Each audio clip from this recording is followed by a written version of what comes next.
how about a quick little review about something that's not metal? Now, I know that a lot of the metal fans and a lot of the metal subscribers are now clicking off of this video.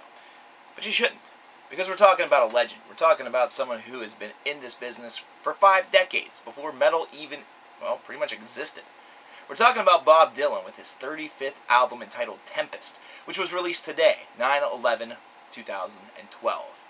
Yes, it's 11 years after 9/11, blah, blah, blah, blah, blah. Bob Dylan is a poet.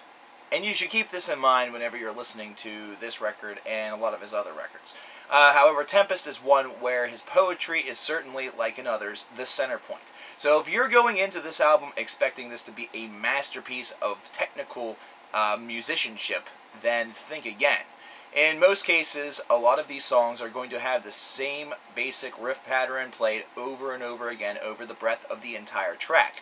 And these tracks can tend to get a little bit lengthy, to the point of one being over 14 minutes, there being one that's over 9, and many of them that are over 6 or 7. Now, throughout this 10-track affair, he is basically a wordsmith of sorts over a variety of different topics, from the tragic demise of the Titanic to a cheating spouse to John Lennon.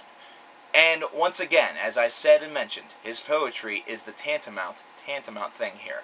This is the thing that is going to take the center point position, because that is what Bob Dylan has been known for. That is the reason why, if you are studying poetry in either high school or have studied poetry in college, there's a good chance that Bob Dylan is located in your poetry textbooks. Because Bob Dylan is definitely one hell of a wordsmith. And it's definitely exhibited on this album.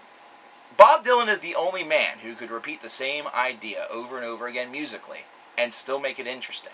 That is really proven on the latter part of this release. To be perfectly honest, the very first 4 tracks on here, excluding the very first one, Duquesne Whistle, I really don't care very much for. Duquesne Whistle is a very good opener and has definitely a nice blues approach to it and is a fantastic opener for the album. But the next couple of tracks really kind of lull behind.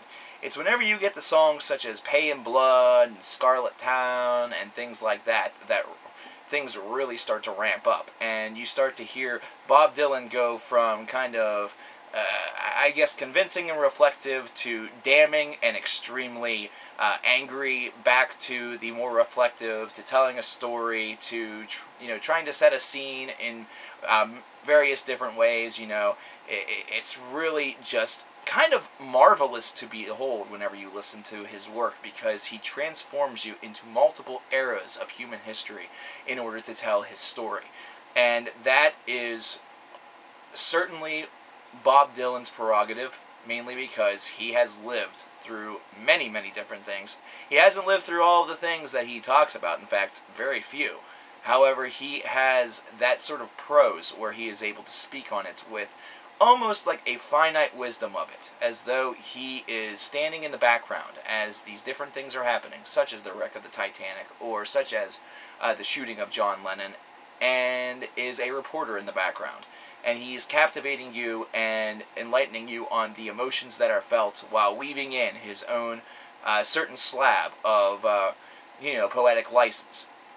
This album is surprisingly triumphant.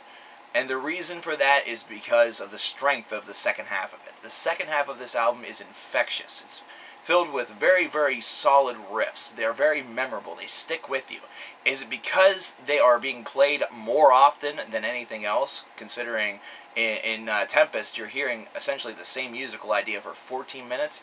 Absolutely not. In fact, it's just the fact that whenever you consider the storytelling, whenever you hear the words, and whenever you listen to it a couple of times, it becomes ingrained in your head, and you know when it's coming, and you're starting to sing along with it as you continue to listen to this record. So it's something where Bob Dylan is able to captivate you and bring you in, seduce you in, with a very, very strong form of storytelling prose, and the music almost becomes just fitting background noise that helps to eloquently kind of backdrop the storytelling that Bob Dylan is doing through his poetry. So overall, many people have claimed this to be one of Bob Dylan's strongest albums. Now, I haven't listened to all 35 Bob Dylan albums, so I really can't be the judge of that. However, if you are somebody who enjoys folk, If you are somebody who enjoys classic artists such as Bob Dylan, if you are somebody who maybe is a poet yourself and could really respect something of one of the true legends of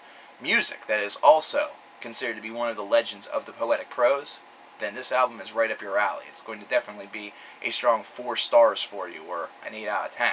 I really like this release. I enjoy playing it at work. I enjoy playing it whenever I'm driving, you know what I mean? It's just kind of one of those really cool albums that you kind of forget about how old he is until you hear the snarl of his vocal.